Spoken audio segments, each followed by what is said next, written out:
The Middletown School District is investigating a racist incident involving a middle school baseball team. Listen to this. Some of the boys on that team allegedly used discriminatory and anti-Semitic language and even shared offensive images.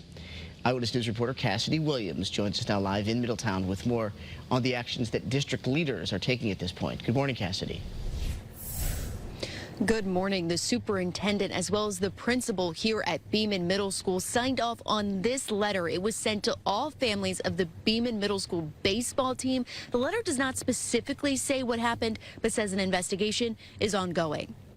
It's what happened off the field that has the Beman Middle School baseball team catching attention. In a letter to parents, the district says the incident included racist, anti-Semitic, and offensive language, vulgarity, and the sharing of offensive and insensitive images. The district says there will be a restorative circle with the team in order to address what happened. The students will be given support and education related to diversity and inclusion.